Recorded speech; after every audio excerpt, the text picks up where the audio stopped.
好，现在是4点整了啊。我们虽然还有很多人还在陆续的加入啊，但是我们可以开始了啊。希望你们在下面的几分钟内都可以加入。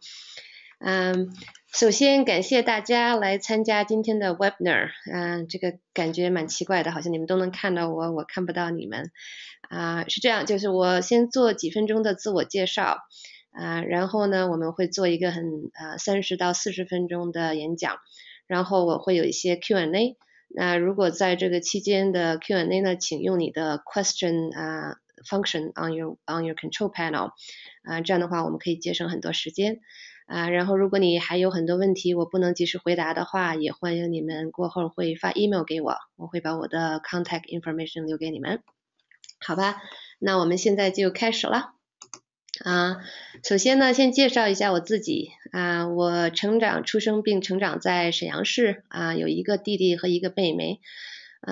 高中的时候读的是辽宁省实验中学就去住校了。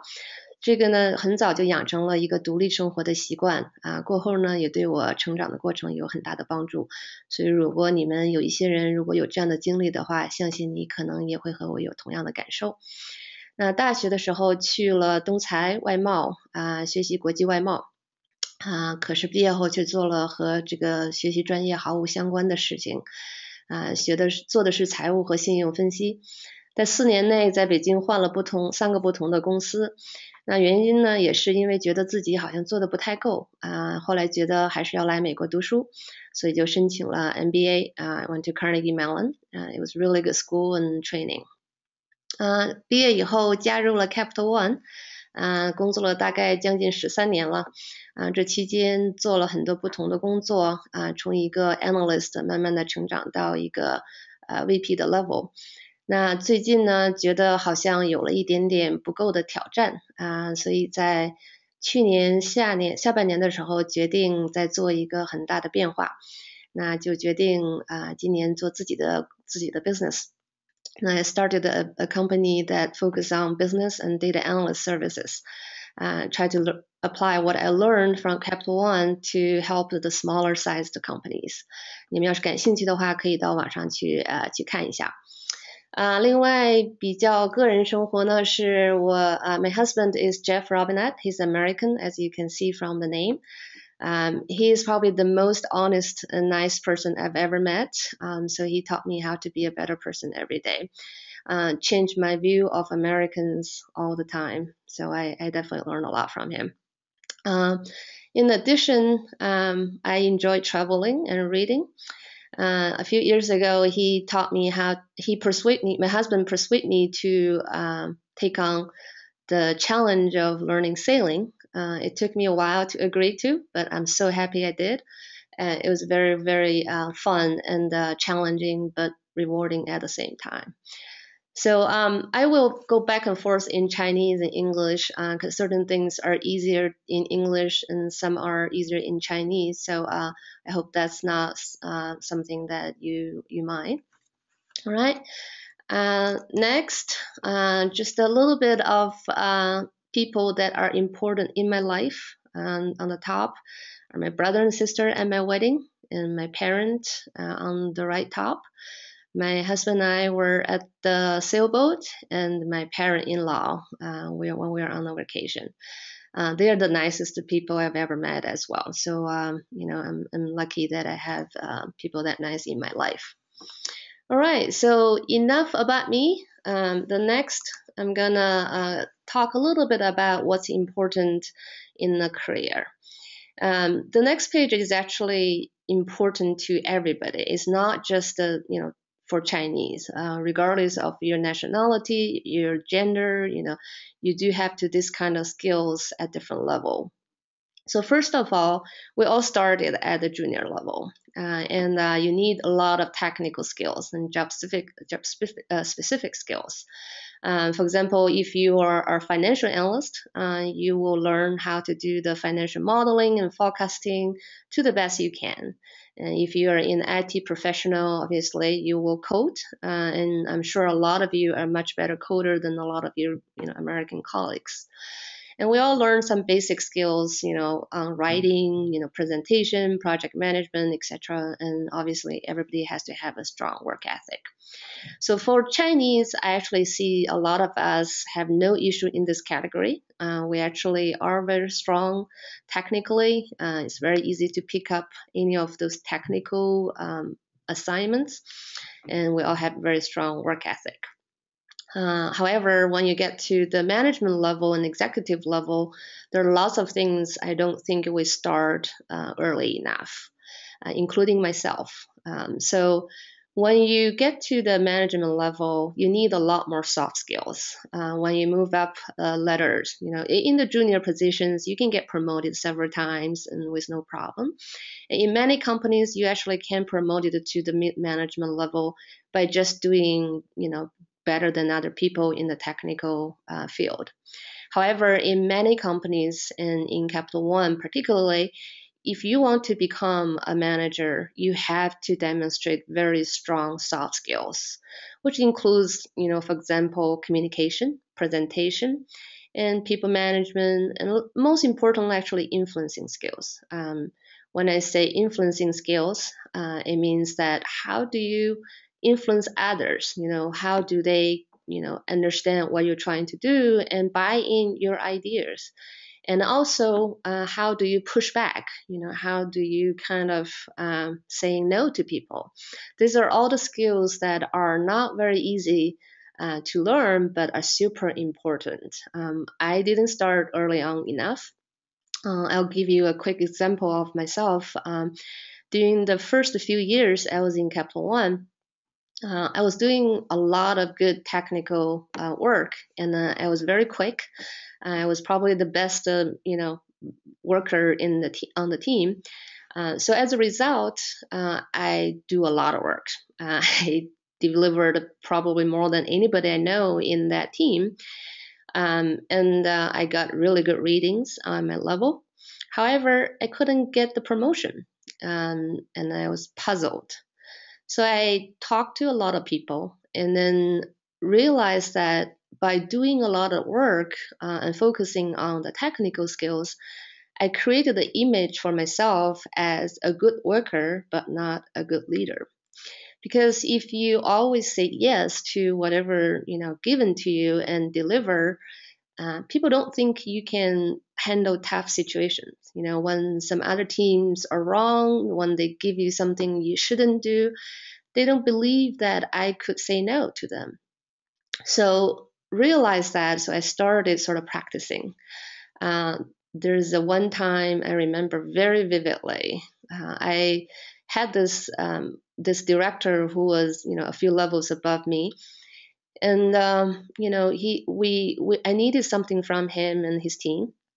However, for a couple meetings, he showed up late, and then he told me he couldn't get it done. So when I set up the third meeting, we were already at the critical point of delaying the project, and I was not sure what I should do. So I decided to practice this pushback and telling him how I felt. So at the beginning of the meeting, he told me again he couldn't deliver. So I told him very sort of assertively that this is not acceptable. He's not respecting my time and my project timeline. The project will be delayed because of his behavior. I'm not gonna stay here to talk unless he give me what I needed tomorrow. So we canceled the meeting. I walked back to my seat with my heart pounding, thinking that I might be fired, or he might be pissed off because he's a few levels above me, and later on I might have to be punished for some reason. But to my surprise, 2 hours later he came to my seat and he was very serious, and he apologized to me. He said he didn't realize his behavior was causing the issue because I never told him, and he felt bad that I felt being disrespected, and he promised to give me what I needed the next day. So I got it next day. So from that lesson, I learned you got to tell people what you think if it's right. Don't be afraid. You can't just take, whatever, thrown at you. So after a few times practicing, obviously every time you still feel very nervous and awkward, and sometimes I don't see the right thing. However, more and more, I become comfortable and saying the right thing. So that's how I started changing my image, and people started believing me that I can be a leader. So that's just a little bit sort of personal sort of experience, but I wish somebody can told me early on, because I did spend a few years trying to figure out why. So then when you become on the middle management team level, you'll focus a lot more on managing the team and then the project, the workload, and the relationship with other teams. And then you started learning how to handle conflicts and how to influence other people's decisions. And the more you do it, the better you become. But in order to become an executive level, there are lots of other things you have to learn. For example, the leadership skills and how to build a relationship and the sponsorship from the other sort of VPs or people above you that they believe you can get to the next level. So this is the hardest. This where that you have to learn how to find the right people, the people who wants to sponsor you, and also how to build the long-lasting relationship with them. One way to do it is to find a mentor, someone you look up to in the organization who are a few levels above you, but they're willing to spend some time with you. That would be really tremendous helpful. I had several mentors over the time, and they all helped me at my career at some point. So the next page is actually a little bit more specific to Chinese, and it could be also the non-US citizens as well. So we all have the challenge with our language. How to say the right words in the right way and also at the right time. We all have those moments that our American colleagues say something so skillful that I just feel like, I wish I could say it like that. But, it's hard. I don't think I'll ever be as good as they are, but I will always try to improve that. I always learn from, who I think are doing this so well. Accents, those are important too, especially if when people have trouble hearing you. It's one of those things that it's really hard to get rid of, but once you can get rid of it, you can see the big benefits of it. I got the luxury of getting rid of most of my accents by living with an American, but a lot of you can do it with the tapes, listening something on the radio, or just try to to be mindful when you talk in English and learn from every moment you can. The biggest challenges, though, I believe, are the cultural difference. So we all know that, we are Chinese, we're different, but how different and in what situation those are becoming an obstacle or help for your career. So first of all, we don't always know about American culture, and not all of us are very, very interested. For example, the sports. I'm not interested in sports. However, Americans are very interested in those things. So if you want to become part of the conversation, the small talks, the hallway sort of, short interaction with your colleagues and peers, you need to know a little bit of everything, even though you may not, really like it. So you know a little bit of football, a little bit of movies, and news, etc. That helps you sort of join the conversation. And then also at the happy hour, that's what people talk about. A lot of us, have the trouble feeling like a part of the conversation, awkward to join, including myself. I just feel like, there's nothing I can talk about. I don't want to talk about Chinese stuff because I don't know if they will be interested. But then I don't know much about American stuff to talk about. So I spend a lot of time actually trying to learn American culture. We actually started a program at Capital One. It's called a Cultural Integration Program, to help people integrate it into American culture, and as a result, to be more comfortable, hanging out with other people. And then there are other things like it can be misunderstood, which is even more important. So, for example, we all sort of have the sort of education from our parents early on. We need to respect the seniority. We shouldn't say no in the meetings to make them embarrassed. If you have a different opinion, you should wait until the meeting is over and tell him privately. However, this is not a culture, not a sort of action that are encouraged in the U.S. They will view you as not knowing what you are doing, or they don't think you have an opinion. They don't think you contributed to the conversation. So as a result, when you're in those kind of discussion and meetings, you probably notice that the Americans don't really wait until they have an ideas are formed. They will jump in, talk about what they think, and then they'll change their thoughts along the way. And it doesn't matter what levels you are. So they will have discussions, and each person will contribute a little bit. And at the end of the meeting, you form a great idea. So if you are in those companies that are very collaborative, this is even more important. At Capital One, if we don't do this right, we can't get a good rating. So we're kind of forced to do it. But in a lot of companies, you can get away from it. But I encourage people to start learning how to participate and saying no at the right time. If you feel like there's some idea you can contribute, which might be slightly different from what your manager was thinking, you can still say it. There's nothing bad about that in the U.S. So that's one thing I learned over the time. And there's also another thing is important, being humble versus being sort of proud of what you have done. So Chinese are very humble. We are taught to not brag about ourselves. If we do, our parents will say, you can't do that. You have to be humble about what you do. You can't tell people what you did well, things like that. But in the US, they view it as, if you don't tell me, then you didn't do it. Literally, in many situations are like that.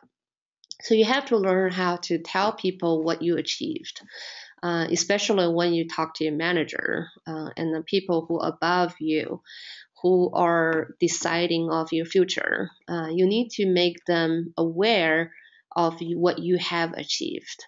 A lot of us will think that if I did a good job, they should notice, and then they should promote me, they should give me the better rating.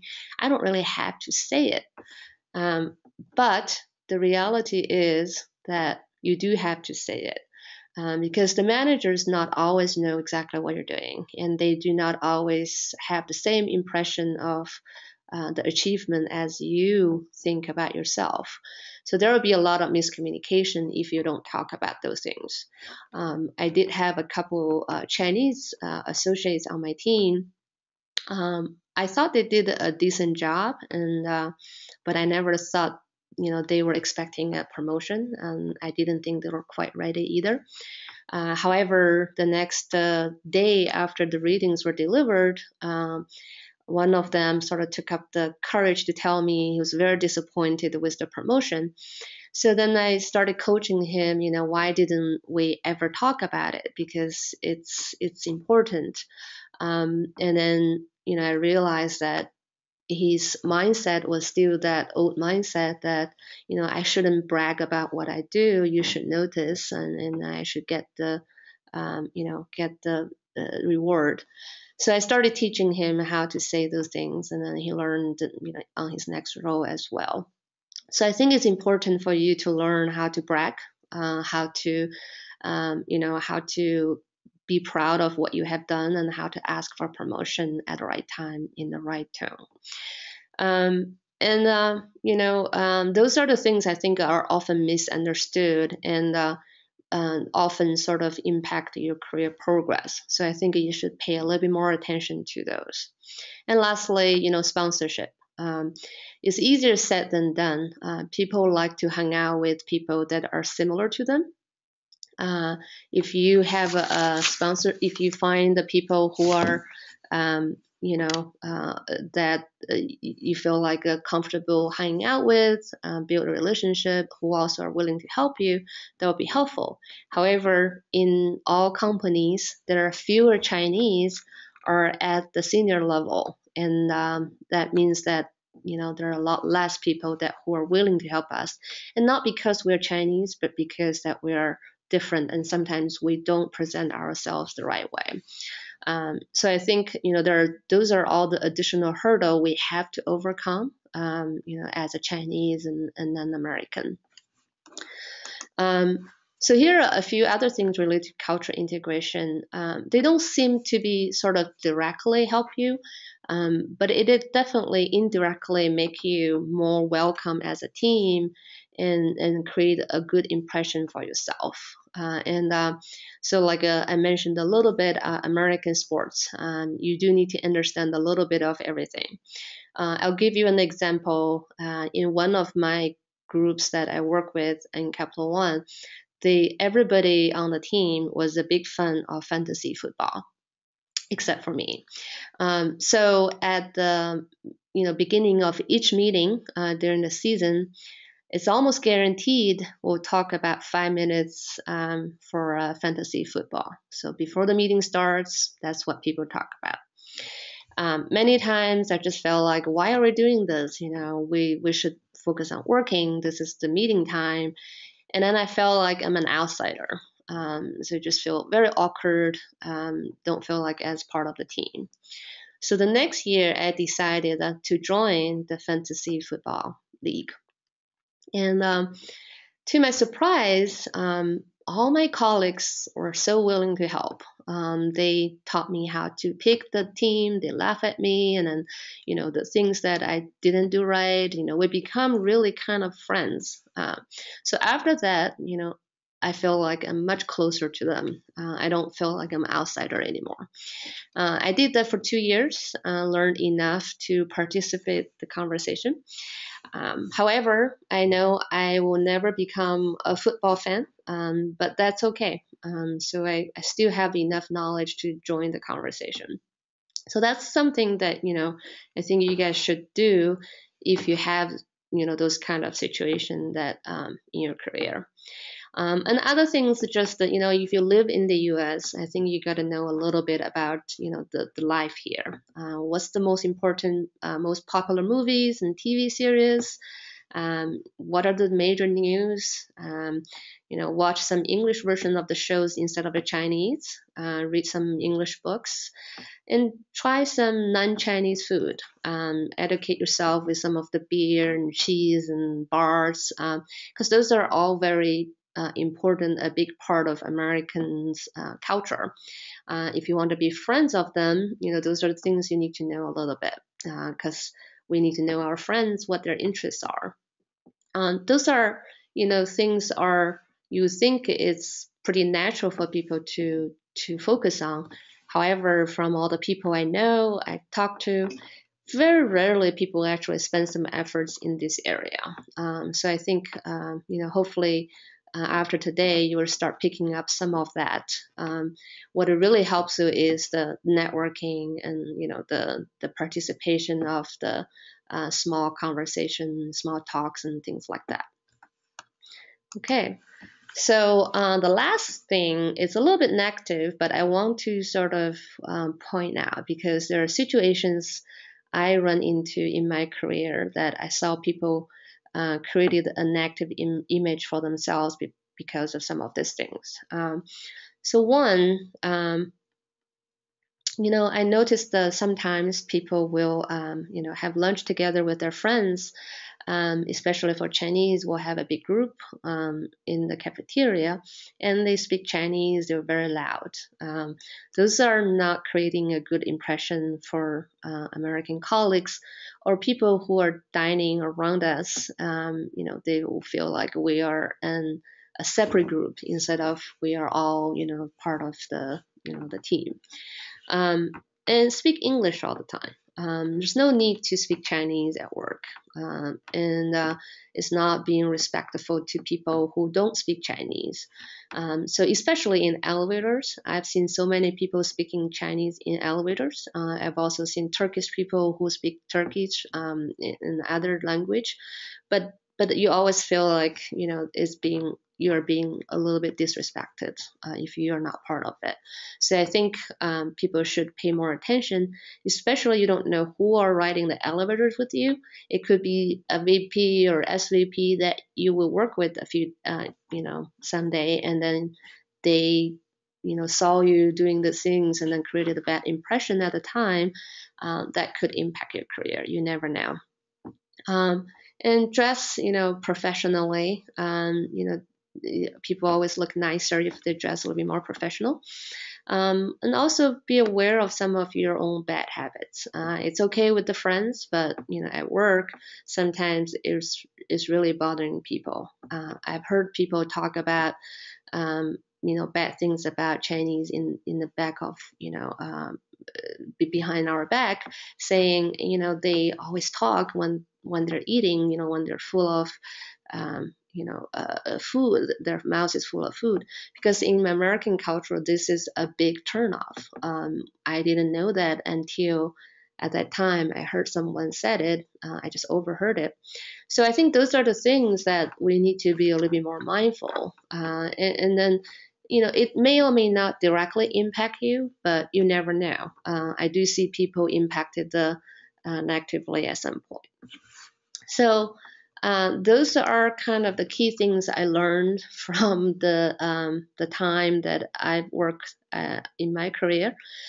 Some people taught me on certain things, and then also I learned certain things with my own mistakes. So I wish someone told me before, so I can shorten the time and make progress in my career a lot faster. So as a summary, so I want you to sort of, focusing on the following development areas as soon as you can, because I didn't start early enough, as I said. So first of all, focus on developing your soft skills from day one. You will be fine with your technical skills, just because you had a great education, you have the sort of Chinese ethic. Our parents force us to study and things like that. You will be fine with those skills. What you will not spend enough time in early on is the soft skills, which takes time to gain. You can certainly gain those, but it definitely takes time. So integrate, and then secondly, integrate into American culture. Overcome the unique hurdle of our cultural difference. And then lastly, build your own network and sponsorship, because those people will bring you to their team when they get progress in their career. Okay, so then lastly, Rome is not built overnight. So we all know that. It's not easy. You got to really focus on self-improvement every day, perseverancely, because a lot of time I actually feel like I'm going backwards with my skills before I get better.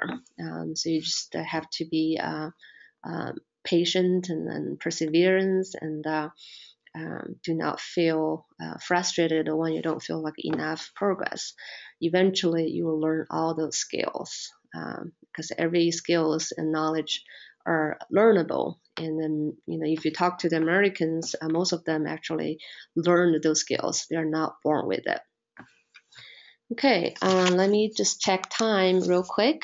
Looks like we're a little bit ahead of the time, but it means I can take a little bit more questions.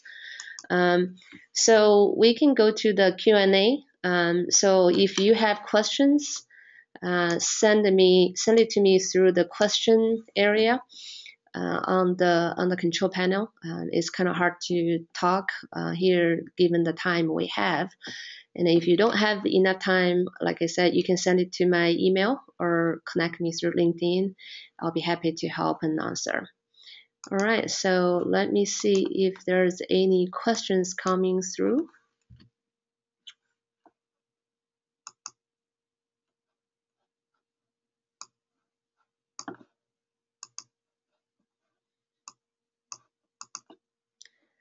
So here's a question. When is a good time to ask about promotion?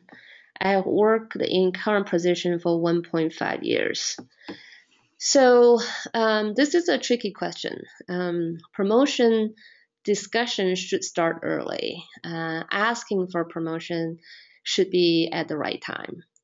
So I'll give you some examples. So when you started your position, you should have some conversation with your manager saying, hey, I really enjoy this work. I want to learn as much as I can. Can you help me understand what the skills I need to learn to be better, and what can get me to the next level? And I would love to set up a learning schedule with you. So that way you kind of show that you want to get promoted at some point, but you are not so eager. And then throughout the time, you want to have sort of conversation periodically, not too often, but then once a while you want to sort of say, hey, can we have some discussion? I want to check how am I progressing? What do you see that I haven't done right? What are the things that I need to focus on? Those are the things that, we often sort of talk to my manager and I talk to my associates as well. What it does is it creates the impression that you always developing yourself. You want to know how to be better, and then you also expecting the manager to help you along the way. So as if you work for a reasonable manager, they will always sort of tell you, oh yeah, you're doing a good job. I think, if you want to sort of work on your soft skills, you can do this. And is there anything I can help you? And sometimes you will say, I would love to have some more presentation skills. If you can help me create some situations that I can present in the meeting to the senior leadership team, they'll be very appreciated. So then you do those kind of things well in those meetings, and then the manager will, after the meetings, you can, review your sort of action with her or him as well. And then they'll help you improve. And then if you did well over the time, then she or he will give you the promotion as you need it. But if you waited for a long time, let's say 2 years down the road after the conversation, you still haven't got it, then there's nothing wrong to say, hey, I've done this for 2 years. I feel like I'm ready. I want to hear your view of this. Do you feel like I'm ready? If not, what would be I have to focus on, because I feel like I've tried for 2 years. So those are the the conversations you can certainly have.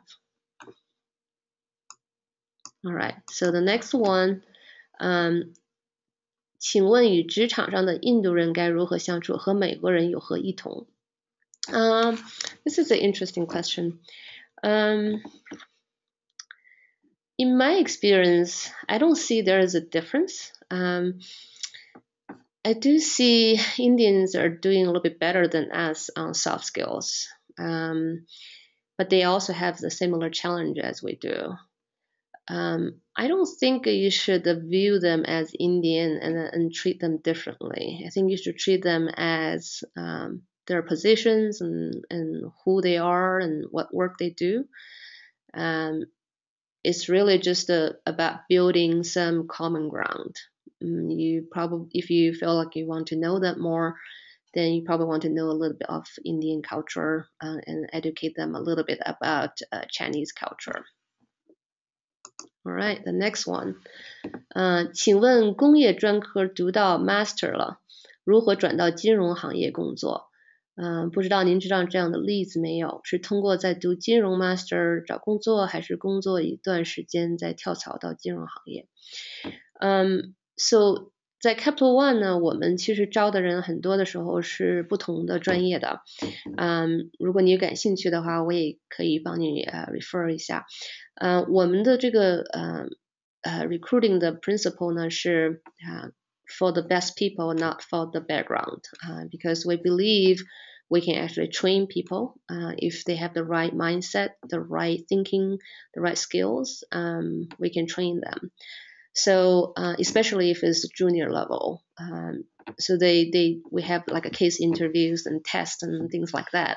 So then you can apply for the job, and regardless of your background, you actually can join. But I don't know if all the companies do that. I think studying another master will be logical to a lot of people, but it's a few more years. So I think you may want to try for see if you can find a job first. And a lot of that is really interview process. Okay. And next one, how do you communicate when you haven't prepared for those hot topics you talk about?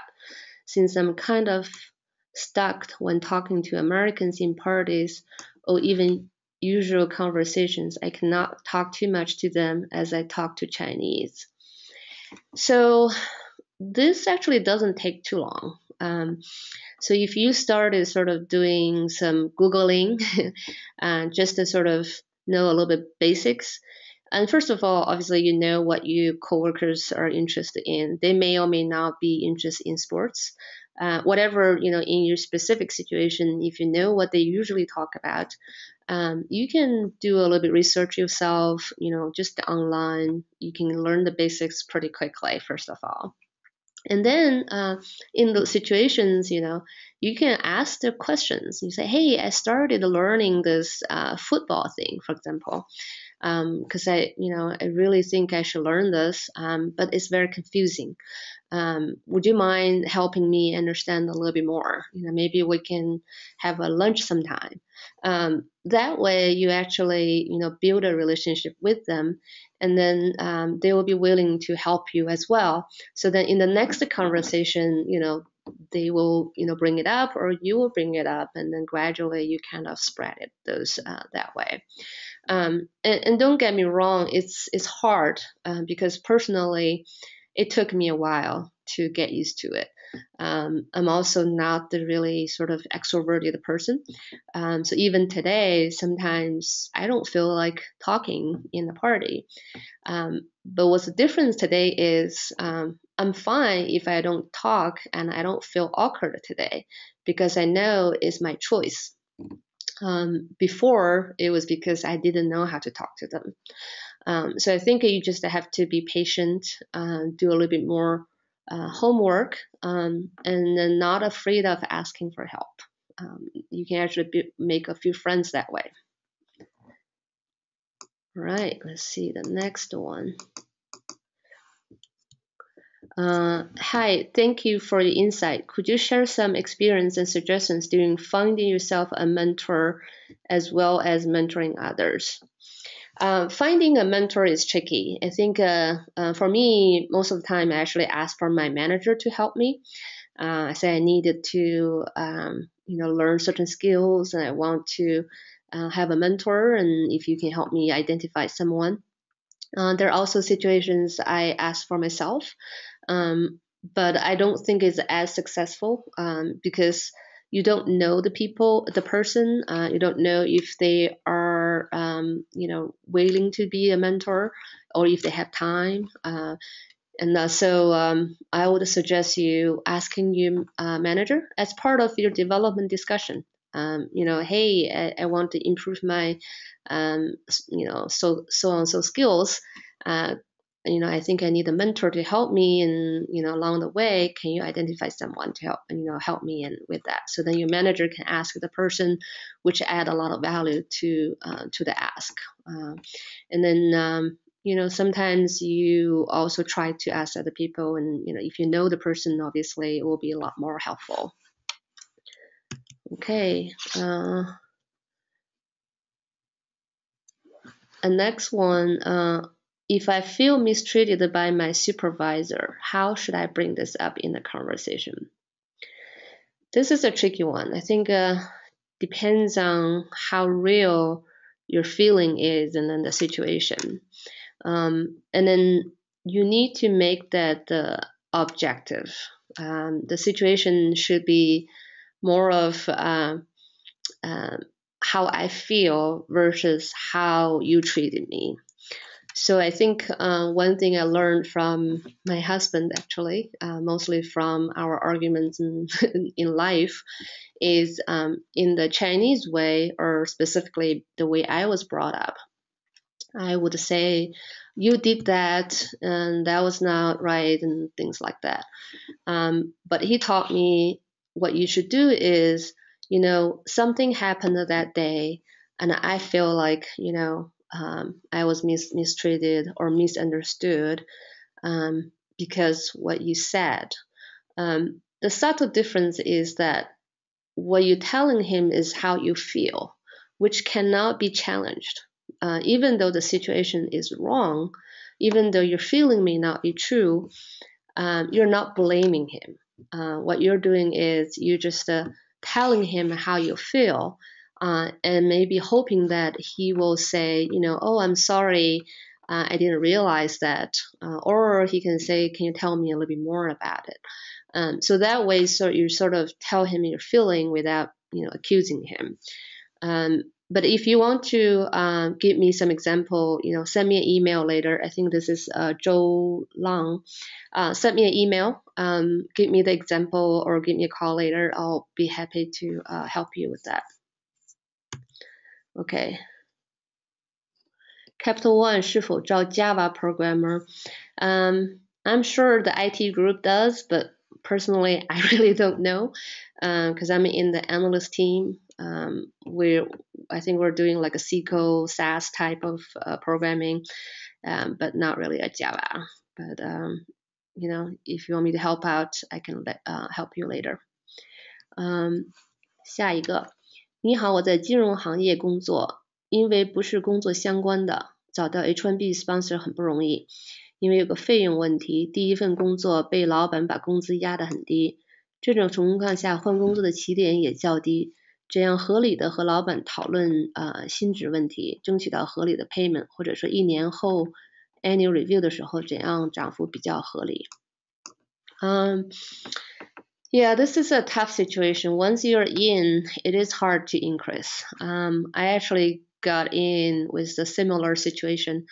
I joined in 2002, right after the 9/11, which was kind of hard to find a job. And then once you get it, your starting salary is lower than the previous years. I did get a few special increase. Sometimes I asked, and sometimes my manager gave it to me. I think it's really depends on how you say it, I guess, and how good your manager is. Because if your manager is not willing to do anything for you, then no matter how you ask, it probably won't work. But most of the time, I think if you are reasonable, especially I think if you know the benchmark, not necessarily saying, someone on my team has this salary, because you really shouldn't say that. But more of, hey, the market is this much. I know in general, my level at Capital One, for example, is X amount, and 20% below the benchmark. I will try to do a good job, but I would love to be rewarded and be viewed as equal. So is there anything you can help me with? So I know a lot of people who asked didn't get it, and I also know people who asked and get it, and it really depends on a lot of situations. Sometimes the company has a rule, you just can't get much. So I think you should do a little bit more research on how to do that and what's the company policy, and before you ask. The next one, 经常在最后一轮面试被刷掉，可以说一下面试者一般在最后一轮都看重什么吗？ This is very interesting. 最后一轮被刷掉。If I guess, I would think it's probably how you present yourself, of your achievements or what you have done. It's hard to judge because I don't know the specific situation. But when I was in MBA school for my internship, I got a lot of interviews. I think I had a fairly decent background. So I got like I don't know, maybe 15 or 20 interviews. So I was very happy at the time. But then I lost it all. Mostly I think it's the last round. I didn't know why. So then I did a lot of sort of research with my career development center. They couldn't tell me all the reasons either because they're so sort of formulated. So then I talked to a couple American classmates. So I asked them what could be the reason. So one of them was very helpful. So not everybody is going to help you. You need to know that. But you can ask for several people. Usually one of them will be willing to help. So one of them did some mock interview with me. And then turned out the way I was talking about my experience, it was mostly as a matter of fact. I would tell people what I have done and what the project was about, but rarely I would say I have achieved certain things.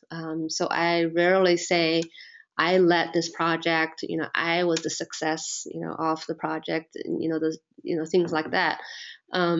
So then, this is kind of the cultural difference I think I realized early on is in China, we don't brag ourselves. So I feel like if I say this project was successful, it's because of me, I feel like a bragging. So then, he taught me how to say things a little bit better. He said, you gotta say, my role in this project was XYZ, and I was able to do XYZ, and as a result, the project was successful. And also show a little bit more interest in the work itself, the position itself, because I never said things like, I really want this job, because I think that's obviously if I'm here for the interview, but that's not necessarily true for the Americans. So I don't know if those are all the reasons that for you, but I think you should ask a few Americans that do some mock interviews and ask them where you did wrong, and do some practice. I'm sure it will be helpful. All right, next one. Thank you so much for sharing. Could you please share more about your job hunting experience when you just graduated from MBA? Okay, so I kind of covered a little bit of that too now. I think interview skills is the most important one. So as I said, as a Chinese, the way we interview is different from Americans here. And then what people are looking for are whether you can actually be part of the team, whether you have some achievements, and whether you, telling them what you achieved and things like that. It's more of getting to know you. So after I kind of failed the internship interviews, I did a lot more practice with the American classmates. And then for my job interviews, when I graduated, I did a lot better. However, I really only just got one offer at Capital One. A lot of that is because of the H-1B issue and the year. But I believe I wouldn't have got it if I didn't practice with the American classmates. And nowadays, I learned that if you want to change jobs, if you want to find a good job, you got to network. Use LinkedIn, find people that you can connect with, who might have the job, the things that you're interested. Those are the most effective way of finding job, because all the people I know changing jobs actually are doing it that way. All right. Next one. I'm looking for a job now and how to present me appropriately interview to stand out. This is, again, it's a very tough situation to generalize, really specific to who you are, what you're looking for. So if you want to email me your resume later and what you're looking for, I can certainly help you that way. This is 讲谚语. All right, next one. How do I reach out to a mentor who is several levels above me? How do my direct supervisor react if she or he knew about? So this is actually where you should leverage your direct supervisor. You should tell your supervisors what you're looking for to grow, why you're looking for a mentor, and why you're picking this person. And then ask the support from them. Ask them to give a heads up to that person. Because if your manager is on board, then it's much more likely the other person will accept you as a mentee. And you have a much better success rate. And this is definitely not anything you should worry about the reaction of your supervisor, because people always welcome this kind of situation. There definitely a subtle situation that you might want to be mindful is usually when you find a mentor, you want to find people who are higher level than you, but ideally in a different organization that are not directly impacting your reading, because it's kind of hard to, especially if that person also decide the reading of your manager. Because then it's hard for you to talk about the specific situations with your manager, for example, or the situations you had in a group setting or in a team that the other VP also manages. So then it becomes a little bit personal. So if you find the people next to you, team, or indirectly working with you, then they can help you, and there's no sort of direct impact between them and your team or your manager.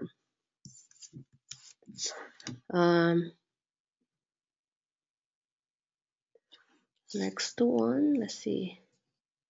If my coworker did not behave well in doing her job, how to bring that up to our managers? So I think you should first talk to your coworker, because you want to understand why, and if there's anything you can help, or if it's just some temporary thing, or just to at least let them know this is not acceptable for the work environment because it's impacting you. But you need to sort of say it in a more constructive way and more sort of considerate way.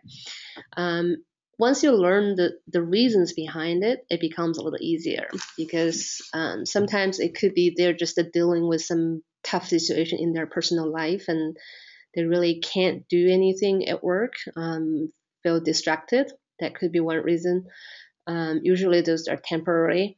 It could be just a slacker, which makes it easier for you to talk to your manager about, because the person doesn't really care. So I think you first need to find out the reason. And then when you talk to your manager about this, try not to say it in a bad way, because people don't like it when you badmouth people. But the people welcome information if it's something that might impact their work. So you should try to sort of make it more objective, give an example saying, hey, in this situation, I think it impacted our project progress. I talked to the person, tried to help, but doesn't seem to be working. I probably can't influence her or him anymore. I feel like we need to sort of figure out a way to change that situation. So then your manager don't feel like you're just trying to badmouth the person. You're actually trying to help, how to help the projects and the things to move along. There are lots of questions. I hope I'm not saying it too fast. All right, the next one.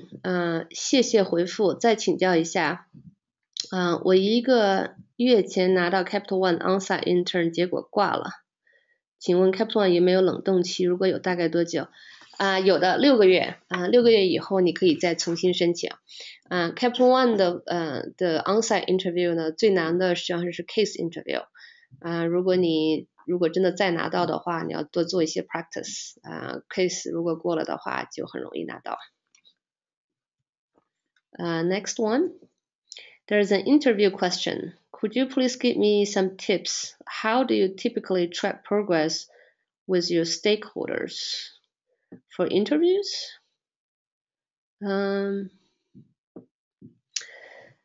This probably I can't help too much because I really haven't interviewed for a long time. But I've interviewed a lot of people. So I think the time when I got emails, follow-ups from the people I interviewed, when they make an impression is when they're very sincere and then they recall certain situations, I guess, in the interview that is a little bit more personal. So like, I really like the discussion we had on certain things that's aligned with my career goal and my skills. And here's another few things I have done before. So when they kind of try to link that to the email, it becomes a little bit more relevant. But honestly, a lot of the decisions, at least at the Capital One, was decided right after the interview already. So it was not really that much helpful, even though, I really like the email from the interviewee or the candidate. So I think maybe it's different in different situations, but I think your email needs to be personal, needs to be specific. It shouldn't be too generic that they don't even know who you are or they can't remember exactly what you guys talked about in interview. Next one, how to be reasonable aggressive in a group interview and discussion, especially for a candidate with technical background in a group of MBAs. Okay, so yeah, so this is tough because I know in the MBAs we do get a lot of training of how to speak and how to interview, how to talk. But I think what most important for the group interview is whether you created an impression directly with the interviewer. Doesn't matter what the other people did. It's more about how you created that direct link with your interviewer. What you do is obviously you need to pay attention to the question and you need to have a point that is unique a little bit, and then you need to present it confidently, regardless what the other people say. Even when someone has already said something similar to your ideas, you can still jump in saying, that's, great point. That's very similar to what I was thinking. I have some additional thoughts and here's what they are. You need to learn how to cut in the discussion because depends on the group. Sometimes they can be very active discussions and it's kind of hard to cut in.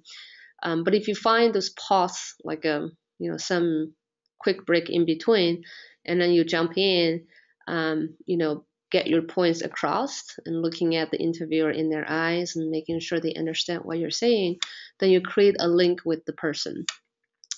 What you want to avoid though is you try to cut in and someone trying to interrupt you and then you stopped.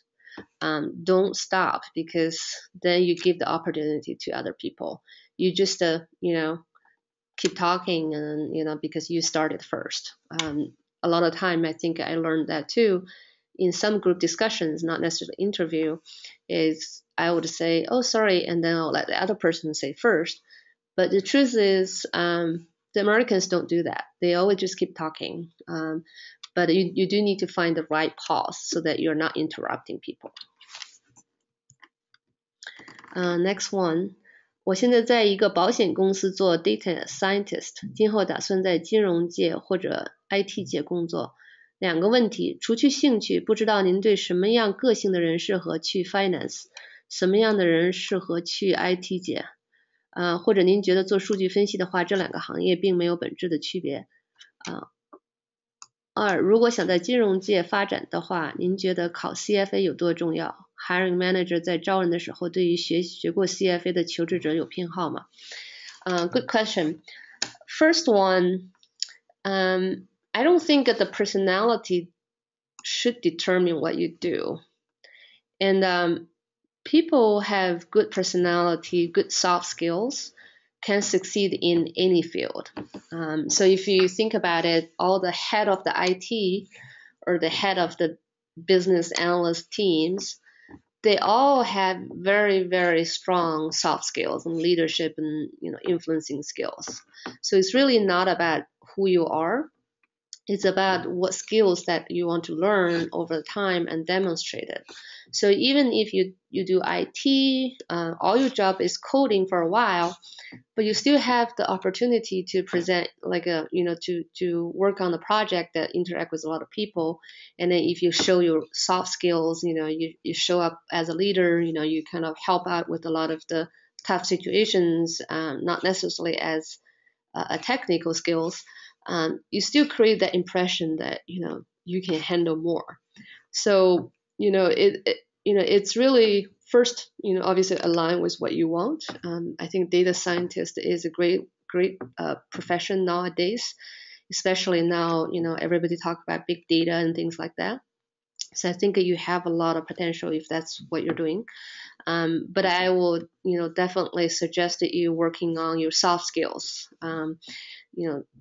Presentation, thinking, influencing, all those much more important than your technical skills. Because no matter how good you are technically, if you can't tell people the right way, then they're not gonna, know it. They're not gonna think it's great. So second question for 金融界 CFA. 金融界 depends on which 金融界. I have a CFA. Personally, I think the knowledge I learned is important, but I really didn't have to have a CFA because I don't work for investment banking. It's really important if you work in the asset management, investment banking, equity analyst, things like that, to have a CFA. For company situation, some companies appreciate it, like Capital One. We actually got sponsored to take the test if we want to, but there's never a requirement, and I don't think it directly linked to my promotion or in any way. So I don't think you really need to take a CFA to get a better job. Again, I think soft skills get you much further along. The next one. I'm working in a marketing analytic company for near 2 years. How to improve to get promotion or to management level? Is it useful to get an MBA or just keep gaining experience since it seems boring to do the daily work now? Again, I think depends on which company. Some companies has much more opportunities than the other. If your company have you do the BAU work every day and there's not much potential to get promoted no matter what, then you probably want to either change jobs or get an MBA. But if your company has opportunities, you just haven't got it yet, again, it comes down how you present yourself, how you gain your soft skills in addition to what you're good at with your role on the marketing analytics. Because a lot of the Asian tend to focus more on education, more technical skills. I've seen lots of people done CFAs and CRMs and CFM and some other certifications and things like that. Those really don't get you to the next level. Those are really just helping you doing better of your technical skills. So I think, again, back to my initial suggestion. Start focusing on your soft skills. That's where people get promoted. If you gain those skills, you demonstrate better, then that's when you get noticed, you stand out, and then you get your promotion.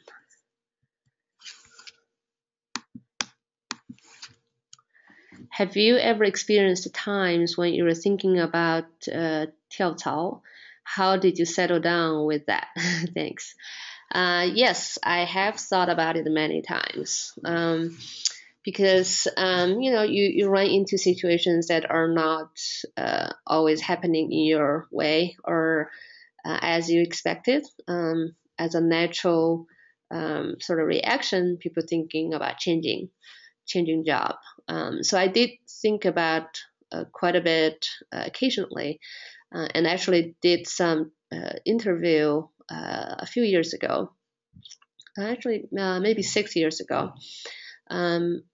What I did a lot of exploration, some interviews, and realized that Capital One actually is truly a quite good company, and I still have a lot of opportunities there. So then I started reaching out internally. So I did change job internally. So I actually switched from finance to a business role. So finance, usually you do a lot of modeling, budgeting, forecasting. It's more on the risk control. But then business is more about, how do you figure out a strategy to grow the business? So it's completely different from what I used to do, which made me more interested. And then that kept me for another 6 years. So I think, if you feel like there's something you don't interest, there's nothing wrong of changing company or group. You just have to make sure you find the right place. Next one. Hi, Jennifer. I'm Jasmine. Thanks for sharing. I'm now looking for summer internship. I did some online applications but get little opportunities of interview. What do you think that are the reasons and how to solve it? Is it because of my resume or some other reasons? So it could be a little bit both. Of your resume can be always can be done a little better, but it's also the way I think you apply the job. Applying online is tough because companies usually get a lot of online applications, and not everybody is diligent at looking at all of them. So many times they just search keywords and glance through the resumes and as much as they can, and then if they look 10 resumes and found a couple that are interested, then they'll stop.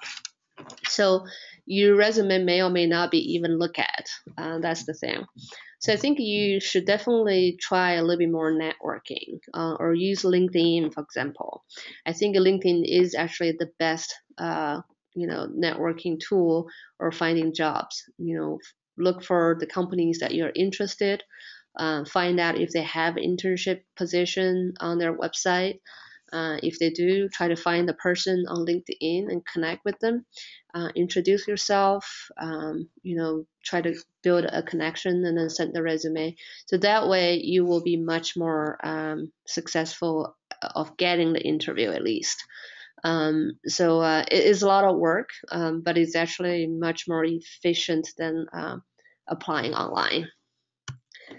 The next one, could you change your slides back to the suggestion slide, which contains 3 suggestions for Chinese? Okay, let me see. Is this the one? I think. I can certainly send this slides to Career Assistant as well, so then you can actually have it later to look at it.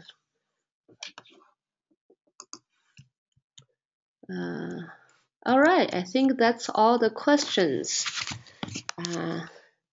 We're actually right on time. Well, thank you so much for joining and also the great questions you asked. I've actually asked pretty much all of the questions myself throughout the years, and some I figured out myself and took a while. Some I got help. So I think you should always try to get help, and keep working on those skills. There's no easy way to get there, especially if you're not part of the culture, if you're outsider, but you can get there. I know many people have got there. So let me know if there's anything else I can help you, and good luck.